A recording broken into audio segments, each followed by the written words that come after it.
Module 2, analysis of algorithm efficiencies and the brute force method. 2 topics. Algorithm efficiencies. This part, we will have, introduce some asymptotic notations, pretty abstract. Yeah, but we need to use that kind of notations to describe efficiencies. Yeah. So then brute force method. Today we will use the brute force method to solve a problem. Yeah. Part A, problem solving from experience and elimination method. Yeah. 8.1, selection sort. Yeah. So that's the title of a sorting algorithm. Yeah. So let's look at the problem first. Problem description. Problem number 4 of this class, sort an array. Yeah. Problem description. Given up an array, our usual notation like this. Question, how to sort it in ascending order? The problem is so simple. Okay, yeah. So this is our first solution. Yeah, so let's call solution for the sort problem. Yeah. For the problem type, our basic problem type, we learned search problem, selection problem, now third type, sort problem. Yeah. These 3 fundamental problem types in our algorithms. Yeah, the reference from textbook I'll give you here. Yeah. All right. So now let's do some work and analysis. In order to solve this problem, let us try to organize our thinking. Yeah. Because when you start to work on a problem, you need to find find some way, or you need to find some easy place to get in, right? Yeah. Otherwise, how to get started? We need to find some relatively easy place to get started. Yeah. All right. So let's see. Because in our everyday life, when we encounter a new problem, think about your experience. What is your typical thinking in solving a real world problem? Just recall a little bit, because in your real world life, you need to solve many different problems. Small problems, relatively hard problems, many problems. Right? Yeah. I had that experience myself. Yeah. I need to solve many problems. Everyday life problems. All right. Yeah. Usually we try to find a solution from our experience. Yeah. So we try to recall, do we have some similar experience that we can use related to this particular problem? Right? Yeah. Although, many people, they search, on the YouTube video, try to find, some videos to give instructions. Yeah. I do that myself also. Yeah. Yeah, but Here, we take this approach. We try to connect our current problem, the sorting problem, to our experience. Here, the experience, I refer to our module 1 experience. Yeah, so that's the, most direct experience related to our module 2. Yeah, module 2, we just get started. So the only experience related to this class, module 1. Yeah. So we want to connect to module 1 content. Yeah. All right. Then explore properties. Yeah. In order to make the connection, yeah, you need to explore properties. Yeah. All right. So these two items, the guidelines. Yeah. So when we get started, we use these two guidelines. Okay. Yeah. All right. So let me apply it. Yeah. Try to use this, these two guidelines to help us. All right.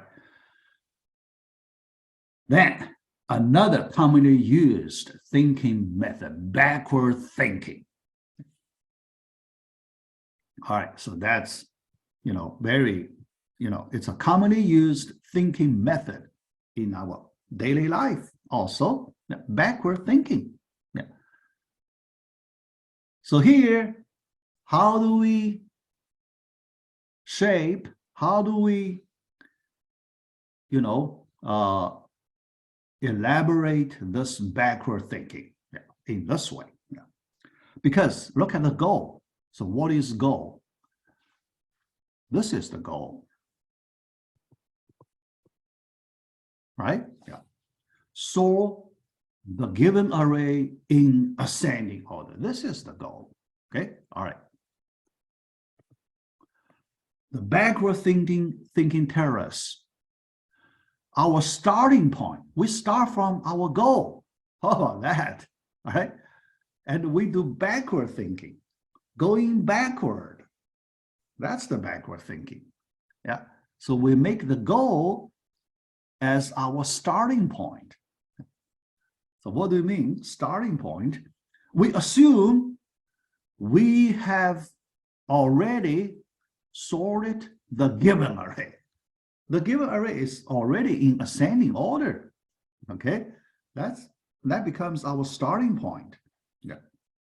All right. Question: if the array is sorted, that's our assumption. Starting point. You can start from there. What property can we discover? Because here we need to explore the property, the guideline, right? What property can we discover? Okay, yeah. Let's, try to visualize our situation. Yeah. Here, yeah, before we get into the details, I make some reasonable assumption. Yeah. So the assumption is we assume all the elements in the given array are distinct, although the problem does not tell us that information.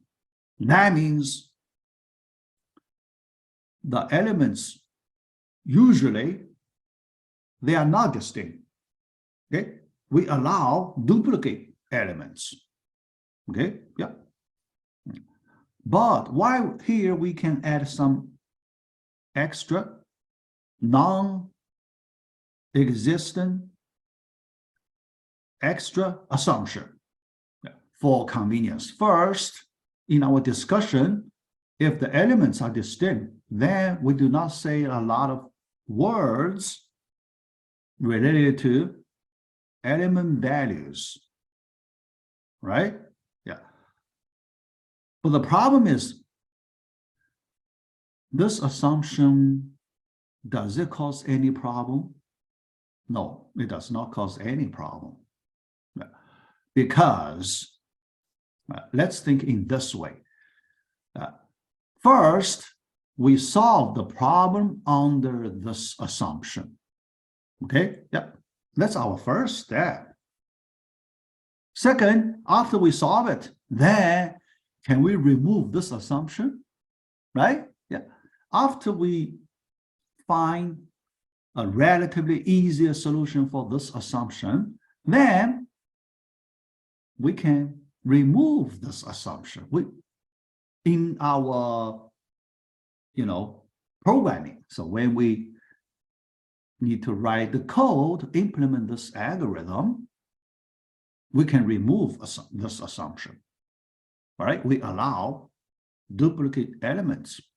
So in our code, so we will consider the case that duplicate elements are allowed. And we only modify our code slightly. That modification is very simple. We don't worry about it. Okay? That little modification is so simple. So we don't worry about a little more extra work on it. Okay? Yeah. So that's the rationale behind this assumption. Okay, so we're fine. Yeah. So we can do that. Yeah. All right. So now let's do our work. Yeah. Yeah. Visualize the problem, the current. Yeah. How to connect this problem to the minimum problem? Because in our module 1, we didn't learn many related problems. The closely related problem to this one, it looks like that finding the minimum, that problem, right? Yeah. So that one, looks somewhat related to our current problem. Yeah. All right. So let's put it there and start working on the current problem. Yeah. All right, so let's look at our current situation. We already assume that this array has been sorted like this in ascending order. Okay, yeah. All right. Now let's try to find one of the properties. We may have many properties, but here we just want to find some obvious property here. Okay, yeah. All right. When you see this ascending sequence, yeah, how can you connect it to the minimum problem? Yeah. So this ascending sequence elements in the array, what kind of relationship can you observe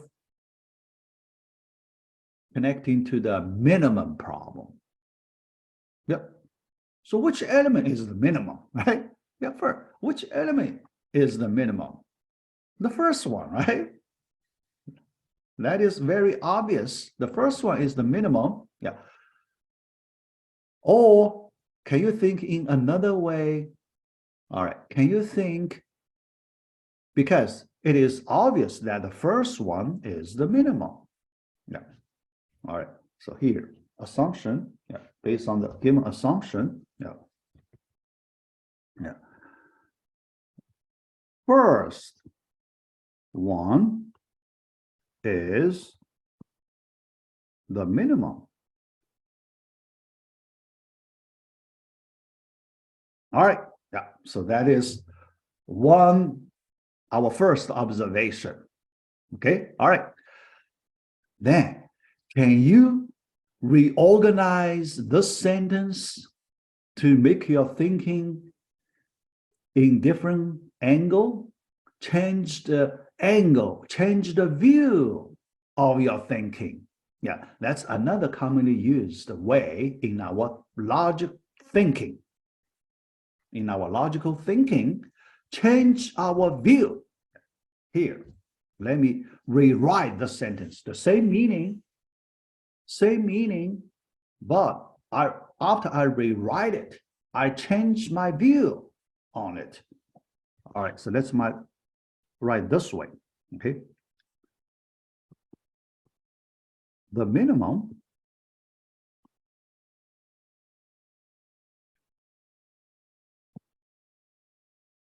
should be the first element in sorted array. Right? Yeah. So that is the property we discovered. Yeah. So we need to discover the property, right? All right. Now you can see after we look at this diagram, yeah, we discover this property. The minimum should be the first element in the sorted array. Okay, yeah, pretty simple. Yeah. All right. With this view, we can get very close to our solution. Yeah. All right. So let's look at that. All right. Yeah. Yeah. Because that property we can connect to the minimum problem easily. Yeah. Because the minimum, that means we need to let us find the minimum first.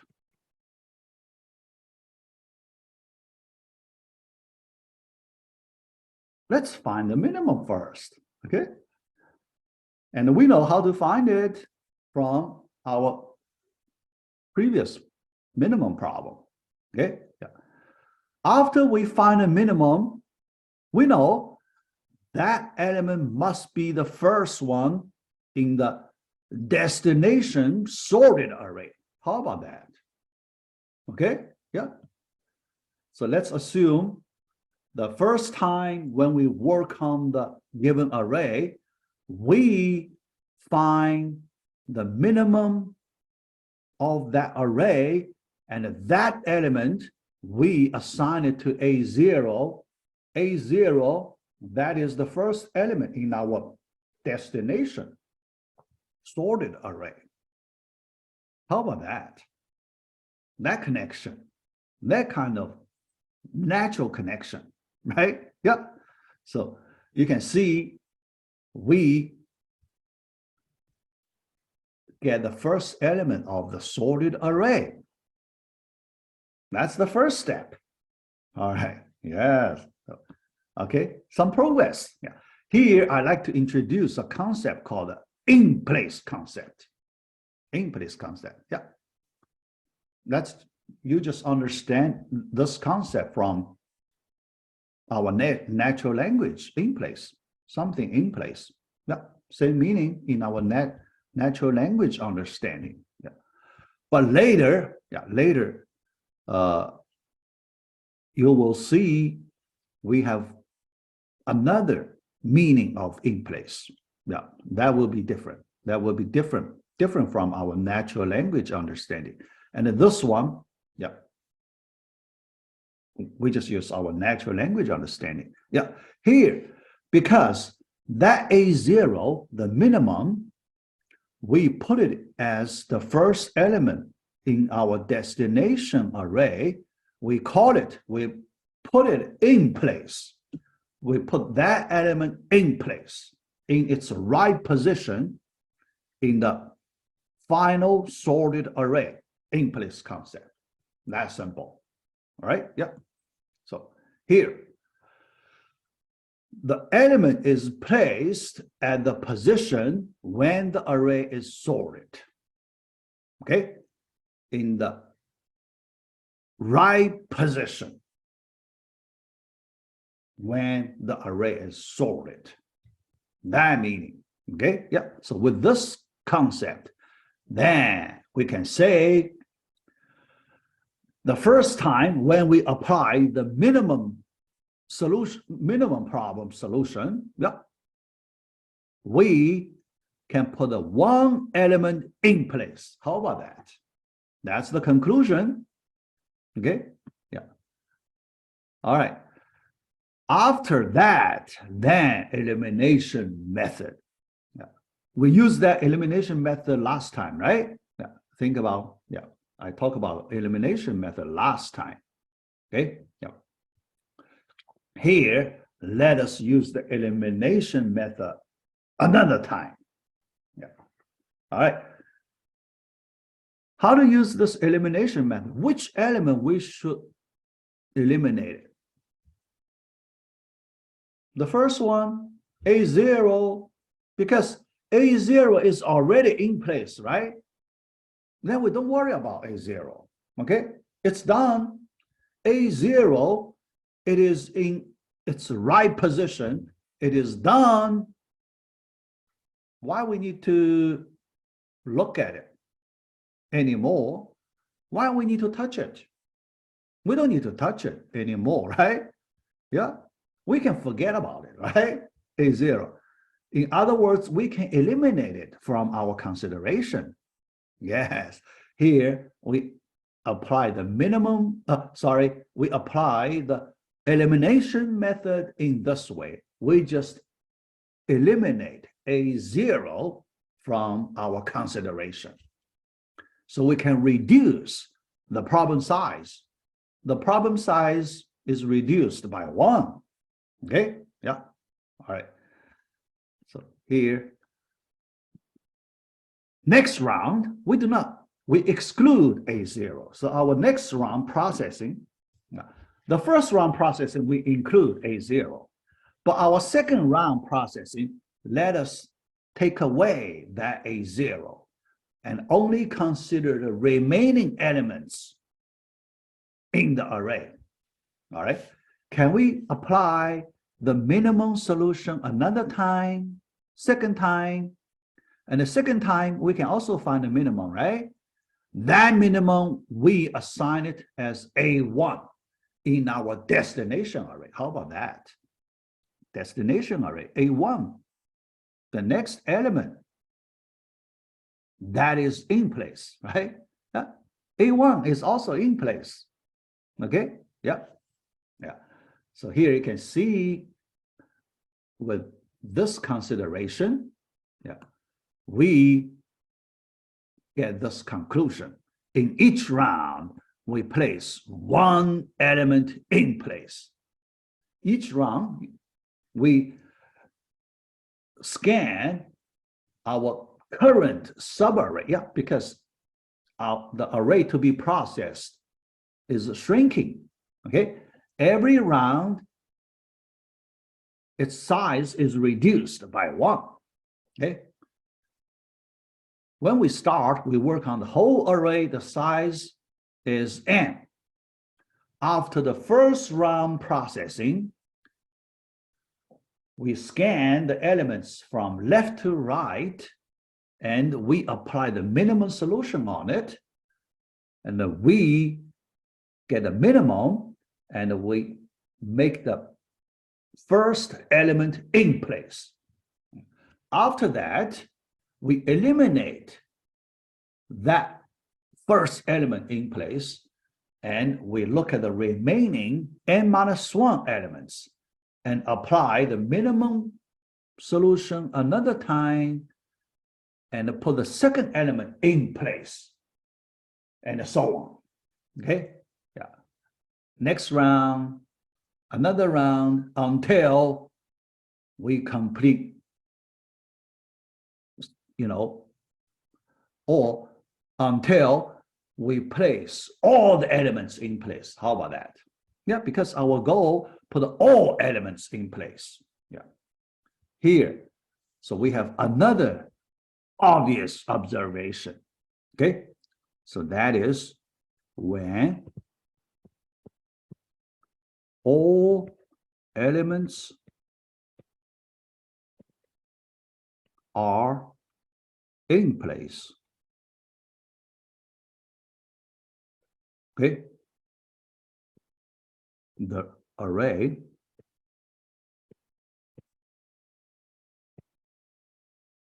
is sorted. So we're done.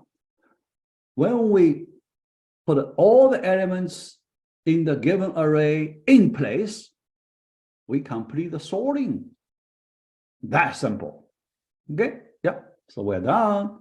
Yeah. We find a solution. Yeah.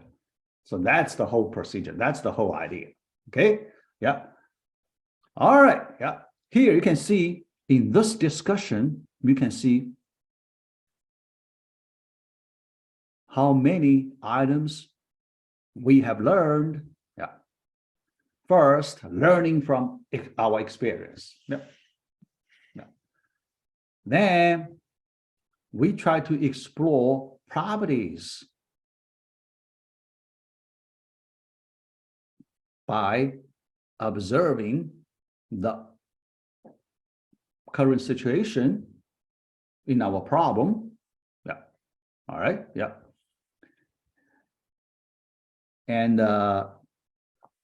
after we find some property, yeah, so then we can apply the solution of some existing related problem and to make progress. Yeah. All right. And when we do the second processing, we can apply an elimination method to reduce the problem size, to make the problem smaller and smaller, easier and easier until we get the whole problem solved. That's pretty much the procedure. Okay. Yeah. And this procedure is quite general. So you can apply this procedure on many other computing problems. Okay. All right. Yeah. So that here you can see the solution. Right. Yeah.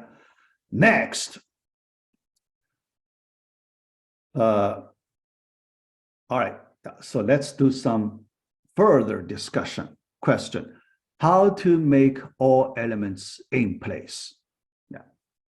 Okay. Yeah. From the, so here, let us look at the efficiency issue. Yeah.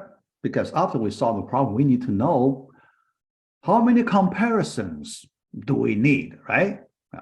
Yeah. So we need to look at the efficiency issue. Okay. All right. Our first round processing, we apply the minimum problem solution. Yep. So we get this one. Second time, another minimum of the existing subarray, a second element in place. So the diagram is like this. All right. Yeah. So we just visualize the whole process in this way. Yeah. All right. So then the conclusion. Yeah. So I wrote it before. So when all the elements in the array are in place, this array is sorted. Okay. All right. Efficiency analysis. Let us count the number of comparisons. Yeah. All right. Can you see? Yeah, here. Yeah. So in order to see this one, let's see. Yeah. All right. Yeah. Let me. Yeah, because the formula is like this. Yeah. How to see that? Yeah. Let me just explain a little more. Because when you apply the minimum problem solution the first time, you need n-1 comparisons, right? Based on our solutions, the problem size -1. Okay, yeah. the solution of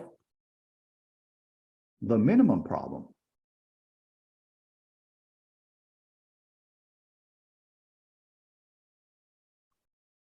Okay, yeah. Problem size -1. Okay, yeah. That solution. The first time our problem size is n, so n minus 1. That's the number of comparisons. But the second time, the problem size becomes n minus 1 after elimination method, right? We eliminate the first element. So the problem size, the second time, the problem size equals n minus 2. Okay, yeah.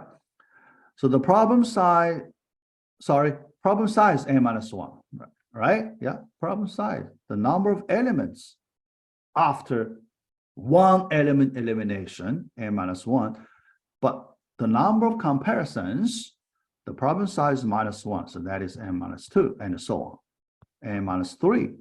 All right, yeah. The second to last, that's 1, but last one 0, right? Yeah. The last element, when we process last element, we do not need to do comparison. Okay, yeah, all right. So then let us add up all these numbers. Yeah, so that's our formula. Okay, yeah, so we get this expression. Okay, yeah. After that, then we can look at the best case, worst case, and average case. What is the best case? What is the worst case? What is the average case for this particular problem? Okay, yeah.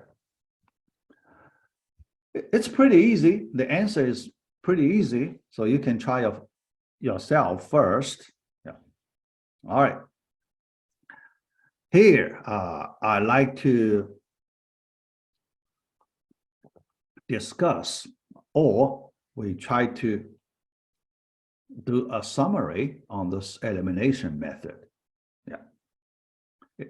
It looks pretty simple, right? Based on your intuition. Yeah. But many times people may not be aware of it. Okay? Yeah. This is a simple method, but many of you may not be aware of it. Okay? Yep. Yeah. Yeah. So here we should be aware of it. Yeah. We may need to apply this elimination method many, many times in this class. Yeah. All right. So here, the goal by elimination method, we can reduce the problem size. After elimination, our problem size is reduced. Okay, yeah. So we call the problem size reduction. The problem size reduction. Yeah. So that's another commonly used approach in our problem solving. Okay, yeah. All right. Yeah. So the smaller the problem size, the easier the problem. Yeah. So that's some general property. Yeah. When the problem size becomes larger and larger, then the problem becomes harder and harder. Yeah. Quite natural. Okay. Yeah. Yeah. The general principle. Yeah.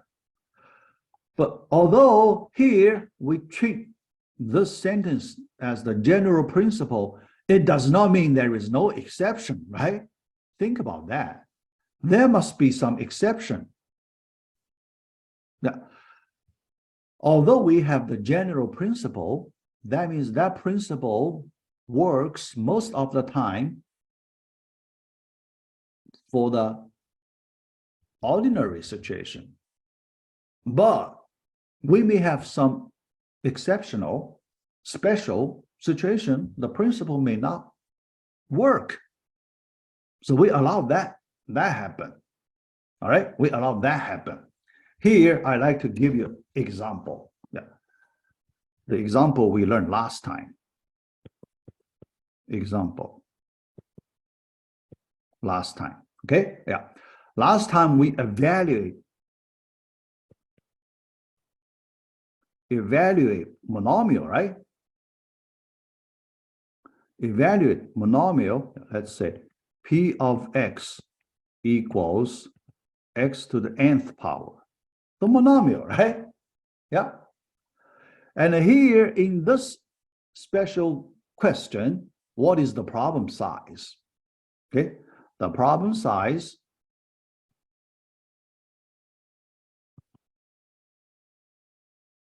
equals that n, okay? Equals the value of n, that's the problem size. Yeah.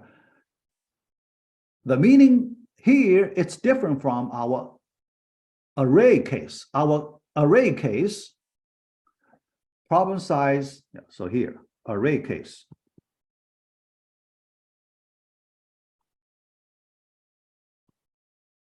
The problem size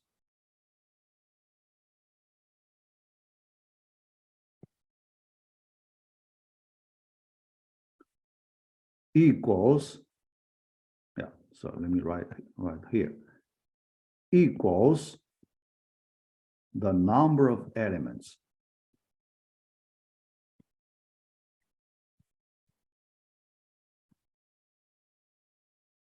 in the array. That's the meaning, okay? The problem size. But in our monomial case, it's different. It's not number of elements, okay? Here, the problem size, that's another meaning of the problem size. So we call the magnitude.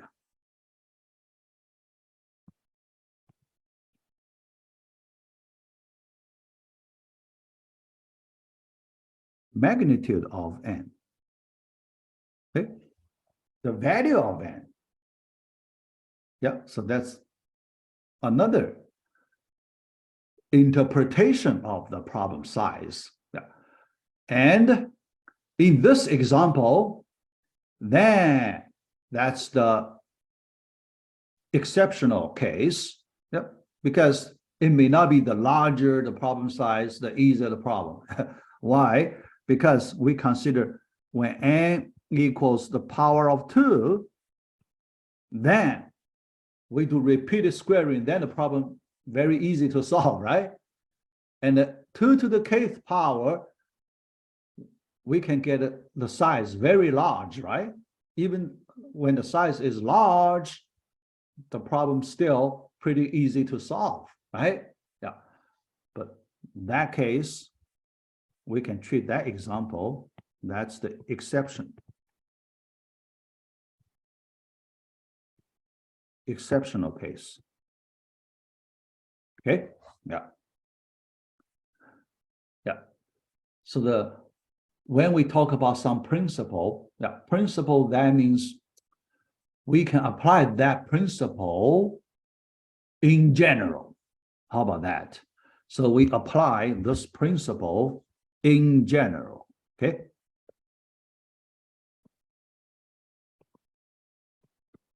But we allow some exceptions.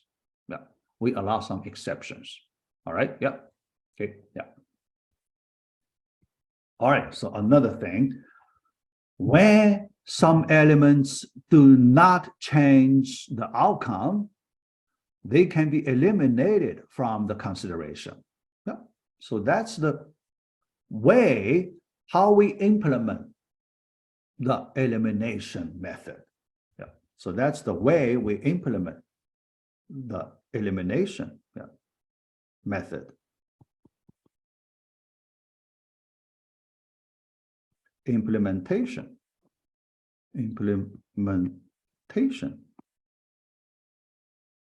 Okay, yeah. All right, yeah. So from now on, yeah, so we will have this important, simple, but important, effective method in our mind. Whenever we have some similar situation, we need to apply this method. Okay, yeah. All right, yeah. So we complete 8.1, yeah. 8.2, our second question, our another interesting topic, impact of organized data, 8.2. Yeah. So in this unit, I like to look at a new question. Yeah. Our problem number 5, element uniqueness problem. A simple problem, yeah, but we can learn something interesting. Yeah. First, the problem. Given an array. All right. Question. How to check if all the elements are distinct? Very simple, right? Yeah. So, and then there are many ways to do the checking. Yeah. But our goal, we want to find the best way, right? The best algorithm we can find. Yeah. Here. Yeah. All right. So let's look at the discussion of the solution. Yeah. Method 1. Yeah. Here we apply 2 methods and we can do comparison. So method 1, from our title of this module, the brute force method. Brute force method. Yeah. So I think you can guess the meaning, right? The brute force method. Yeah. Here I can describe this method a little bit. Yeah. So what is the brute force method? Yeah. Yeah. Later, yeah. First, let's apply the brute force method. Later, we can, summarize a little bit. Do nothing to organize data. Yeah. So given an array, we just do the processing directly. We do not do any data organization work before we do processing. Yeah. We just do, comparison directly on the given data. So that's the method 1. All right. That means in the data organization part, there is no cost. We do nothing, so there is no cost. Yeah. It looks like some saving here, right? Yeah, because no cost, good saving. Yeah. Later you will see, the final result could be different. All right. Yeah. So when we do the work, yeah, here, that's the work. Yeah. So here, I draw a diagram, show you a special case for the given array. Yeah. All right. Here, these numbers we can treat as the position numbers. Okay. Position numbers for the array elements. Yeah. All right. And how do we compare elements to see if there is any duplicate element in the array? Any element that equals one of the other elements in the array, then our function returns true or false. Okay, element uniqueness problem, when our elements have that uniqueness property, return true. Okay, otherwise, if there is at least one duplicate element, return false. Our checking function returns false value. Okay, yeah, that's simple. All right. When we do comparisons, yes, straightforward comparison, brute force method, straightforward comparisons. The first time we want to check if the element in this zero position, zero index, the first position, if this element is duplicated somewhere else by comparisons, okay? So to check that, we need at the most n-1 comparisons, right? No. We need at the most n-1 comparisons. No. Because if we are lucky, we do not need that many comparisons. Yeah. Okay. All right. After checking the first element, then we may need to check the second element with the remaining elements, right? The following elements. Yeah. The second one, we need to do comparisons with the following elements up to n-2 comparisons and so on. Okay? Yeah. Until we do the last comparison. Last comparison compare the last two elements. So just the one comparison. Okay? Yeah. So that's all the possible comparisons you need to consider in order to determine if the given array has that uniqueness property. Okay? Yeah. All right. Yes. Now we can do some analysis of efficiency. Yeah. The best case efficiency, yeah. What is the minimum number of comparisons you need to do? The best case, yeah. Very easy, just the one comparison. Yeah. Think about in this special example, yeah. The first two elements happen to be the same. Okay. Yeah. Here, I understand those numbers as values. Yeah. So that's okay, right? Just one special example.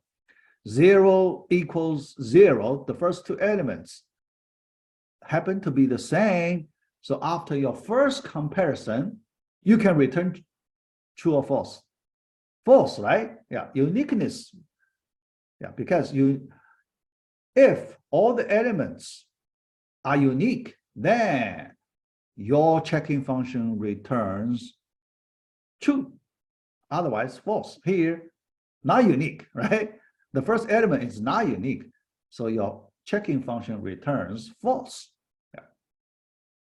So the best case, one comparison. Okay. All right. Similarly, the worst case efficiency, yeah. The worst case efficiency, yeah. Here, I give you a special example. The last two elements happen to be the same. Okay, yeah. But in order to find that pair of elements, you need to do all the possible comparisons, right? Yeah. So in that case, you need to do this many, adding up all these numbers of comparisons. So our worst case is this expression, 1/2 times n-1. Okay, yeah, the worst case. Yeah, so you can see so different. Yeah, best case, worst case. Yeah. Another question: how about the average case efficiency? Average case. So you need to consider all the possible cases, and you need to find a way to get a fair average. Okay, the right way to find the average case efficiency. Okay, yeah. So recall we did it in that search problem, linear search. Yeah. In our linear search problem, we find the average case efficiency using the weighted average. Okay, yeah. So here we recall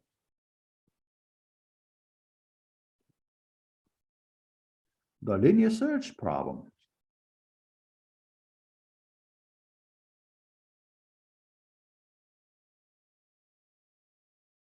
All right, yeah.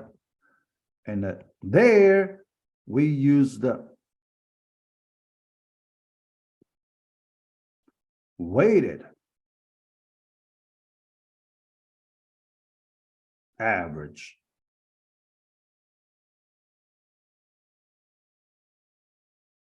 Way, okay, to calculate the average case efficiency. Yeah. Here we have the similar situation.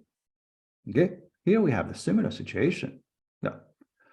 And in that problem, so there is a, we need to use some probability, P, some probability.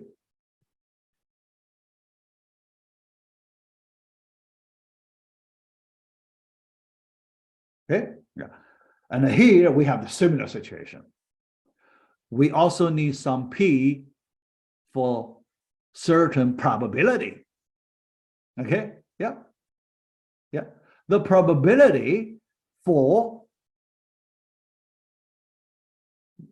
the elements of the array to be unique, that probability, okay? That information not given, right? Yeah, yeah. So the probability P, the probability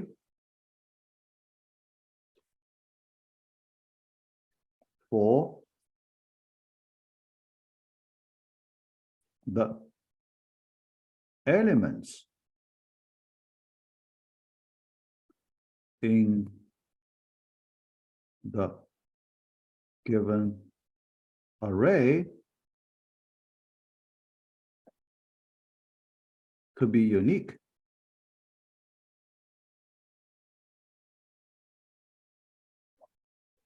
That number should come from experiments, right? Statistics of the, history data. From this probability comes from statistics on the history data.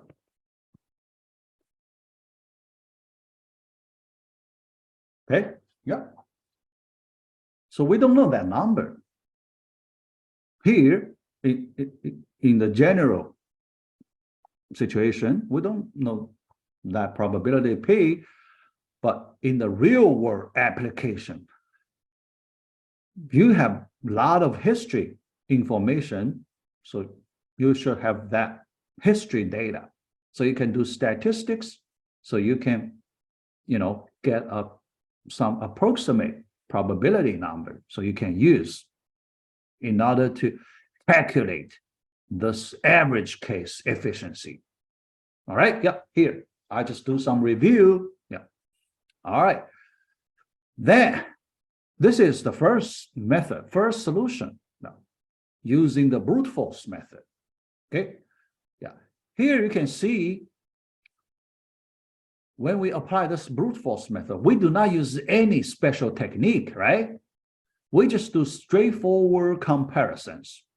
We do not do any relatively more advanced techniques. We didn't apply any special techniques, just straightforward,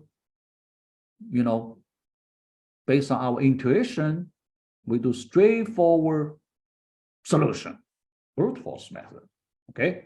All right, yeah. Next, method number 2. In our method number 2, we do something different. So what is the main difference? The difference is pay for some cost to organize data. In our first method, we didn't do anything to organize given data, because we feel if we do some work to organize the given data, we need to pay for the cost. All right, yeah. So we want to save on that part. Okay, yeah. But our method number 2, we are willing to pay for that cost. Okay, we're willing to pay for that cost. All right, yeah. So Look at that. We treat that kind of pay as investment in data structure. Organized data, so, you know, we choose some special data structure to help us organize the given data. Okay, yep. Because after that, we expect to have some nice property or wish to have, okay? We don't know if we can find wish to have some nice property.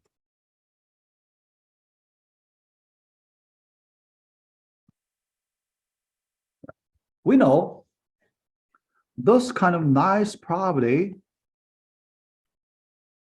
is not free, all right?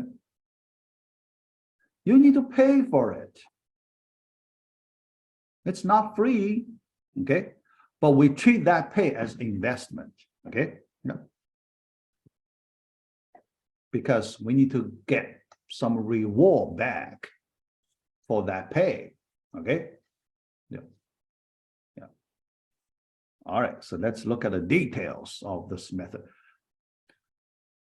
The first step, we sort the given array first with certain cost. When you sort given array, you need to spend some time.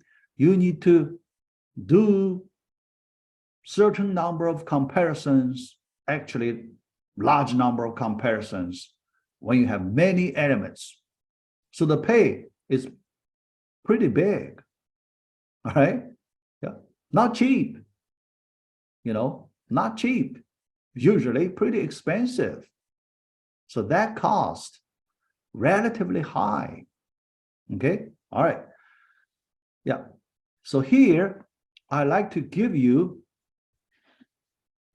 a formula, yeah.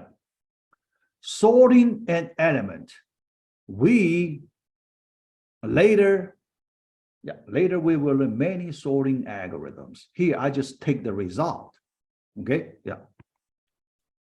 Take from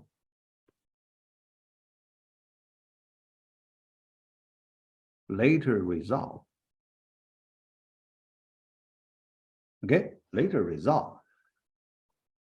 The best we can get to sort a general array by comparisons n log n.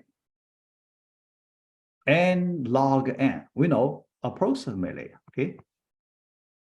This expression, approximately, but very close, okay? N log n, yeah. That is the cost we should pay for sorting the given array, okay? Yeah, that's our investment, okay? That's relatively high, not free, all right? But after the sorting, what do you get? What nice property you can enjoy, right? Some nice property we want to take advantage of. So we want to enjoy that nice property in our second step, right? Yeah. All right. Yeah. Here, more discussion later regarding the, how to get this formula, right? That part, we will address it. Later we have a lot of discussion on this formula expression. So don't worry. So here we just apply it first. Okay. All right. Question: how to check if any elements is repeated in an ordered array? This is the,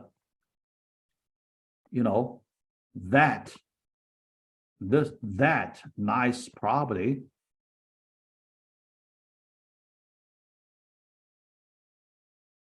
we can enjoy. Yeah, because this property is so big. so big for our solution, all right, for our solution, because after sorting this time, we have this sorted array. All the elements are arranged in increasing order, ascending order, okay? Yeah. So this time, we just work on the organized data. Okay, all right. Then checking the duplicates in this ascending ordered array. Can we do much faster? Right? Can we do much faster? Right? Yeah. So how do you check when you do comparisons? All right. Observation. All right. Yeah. We only need to compare two adjacent elements. Look at this adjacent. Because based on this, the property, if there are two elements in the array that have the same value, then we can find two adjacent elements that are equal. How about that? That's our observation. That's our observation. So do you agree with that observation? Right? Yeah. So that's the code. Yeah. So before yeah, that's the implementation code. I think we can understand the implementation easily. Yeah. But let me write that observation first here. Okay. All right. When there are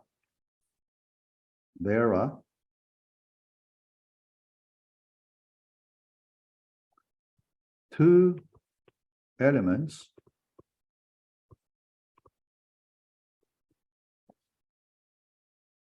there are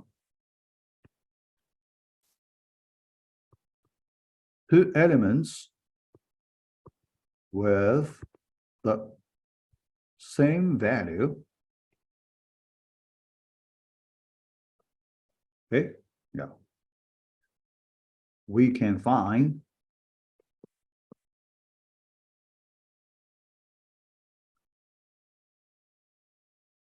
two adjacent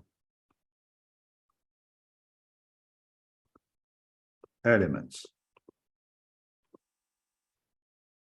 in the sorted array with the same value.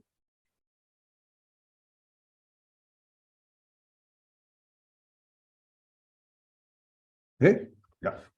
So that's our, key observation.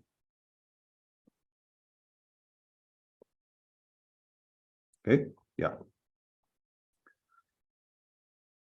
So here, the reason I write the sentence in this special way, because we try to consider all the possibilities. Okay, yep. Two elements with the same value. So when you sort the array,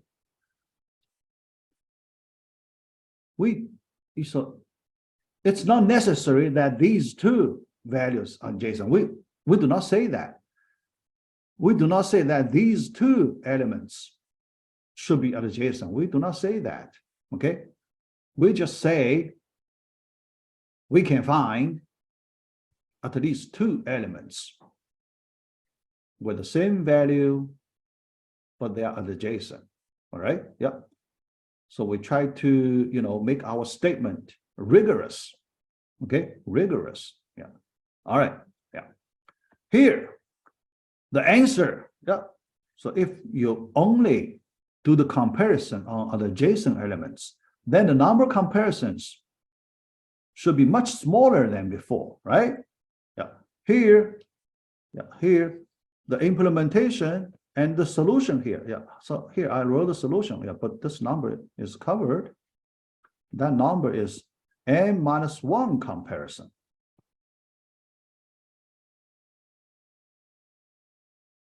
N-1 comparisons, because you only consider adjacent pairs, right? How many adjacent pairs do we have? N-1. Think about that, n-1 comparisons. Okay, so you compare with the, old way, so old versus new. Old way, worst case, you need this many comparisons. New, you need n-1. Is a big difference? Think about that. Big reduction in number of comparisons, right? So think about that. That improvement, huge improvement. Yeah. But don't forget, we paid that cost before. Okay. That cost, we know it's not free. That's a pretty high cost. We pay that. All right. So that's the second part cost. So the total cost, yeah, that's the total cost of this method equals data organization cost plus the comparison cost. That is the total cost. Okay, that is the total cost. Okay, yeah. And method 1 total cost, method 2 total cost. We compare these two, but that will be our part B. Our part B, I will do comparison on these two expressions. Yeah. Yeah. Today we will not do that. Okay. Today we just find two solutions. We will not do that. Okay. All right. Yeah, I have 2 minutes left. So before I finish my presentation today, so let me give you summary, the last sentence for the summary of this method. Okay, our method number 2. Yeah. Summary.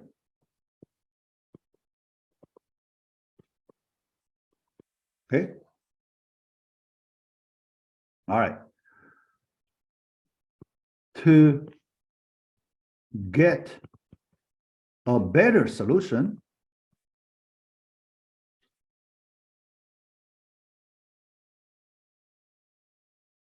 how do you know we have a better solution? Yeah.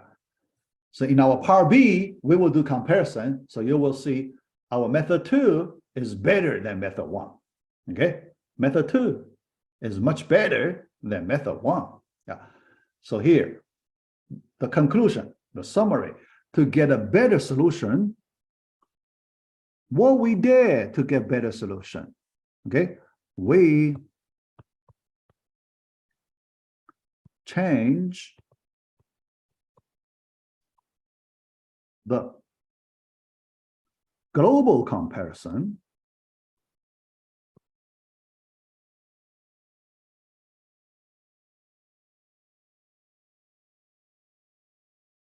to local comparisons.